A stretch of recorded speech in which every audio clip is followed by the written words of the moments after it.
Se a gente lembrar de Hitler, ele trouxe para trabalhar com ele uma grande cineasta chamada Leni Riefenstahl. Ele sabia que havia uma, produção, estética da política. Isso quer dizer, a estética ela produz a sensibilidade. Então, se as artes, se a cultura ficar na mão da extrema direita, a gente vai ter um mundo cada vez mais fascista. Ou seja, as artes, a cultura, a publicidade também precisa estar, coordenada em termos de democracia. Democracia significa um certo espectro, né? A democracia implica sempre um campo, que é o campo das liberdades individuais, que defendem, que garantem a continuidade das liberdades. E para isso a gente precisa dessas liberdades individuais e a gente precisa de instituições que protejam essas liberdades, algo que desaparece quando a extrema-direita ascende ao poder, porque ela destrói as instituições, como a gente viu acontecer na época do bolsonarismo, e a gente então perde todas as garantias de direitos básicos, de direitos fundamentais, de direitos humanos, enfim, qualquer tipo de direito acaba diante do estado de exceção. Então, assim, antes, na época em que a gente estava discutindo se Bolsonaro chegaria ao poder ou não, ou seja, antes de 2018, muita gente tinha muita dúvida, eu acho, né? Muitas pessoas estavam em dúvida. Eu nunca tive dúvida de que Bolsonaro chegaria ao poder através desse jogo, que é um jogo sobre a sensibilidade. Por que eu estou falando disso? Porque nós não podemos subestimar em nenhum momento histórico, em nenhum momento eleitoral, em nenhum momento da democracia, a manipulação dos afetos e o afeto principal, o afeto que vence e que faz essa coisa que a gente chama de extrema-direita chegar ao poder, é sempre o ódio. E o ódio, ele não é abstrato, ele é organizado através, ele é fomentado, ele é construído, ele é trabalhado, ele entra em operação através de um processo afetivo, e esse processo afetivo ele é estético, é isso que a gente quer dizer quando se fala de estético. A gente está falando do domínio dos afetos, do circuito da afetividade, como que a gente produz ódio, como que a gente produz amor, compaixão. Agora, por exemplo, esse filme do Walter Salles conseguiu implantar um sentimento de empatia maravilhoso em relação a uma família que estava lá vivendo sua vida, um homem que não era mau, que era apenas um cara que tinha sido um estudante, que era um engenheiro, que estava cuidando da vida dele, mas ao mesmo tempo ajudava, sendo meio que um mensageiro, um carteiro, né?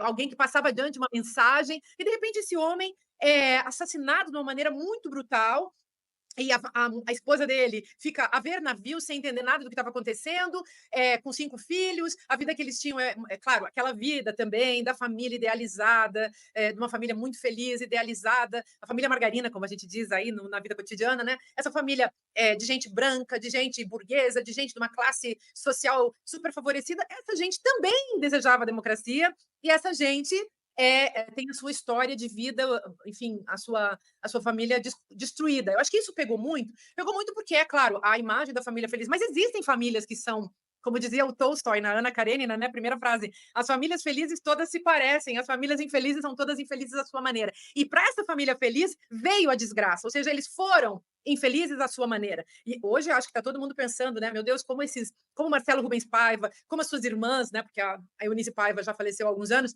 mas como essas pessoas devem estar recebendo essa premiação da Fernanda Torres, do Walter Salles, enfim, da Fernanda Torres, principalmente, claro.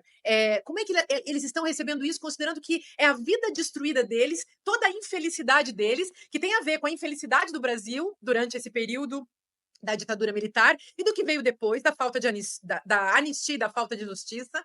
Então, é incrível ver isso e pensar como essas pessoas estão recebendo essa história. Eu acho, e sempre achei, e finalizo a minha percepção sobre a tua pergunta com essa questão, eu acho que o campo democrático precisa é, coordenar. Eu não vou dizer dominar nem comandar, porque são palavras que eu acho muito pesadas e duras, mas coordenar e lutar por cultura e arte.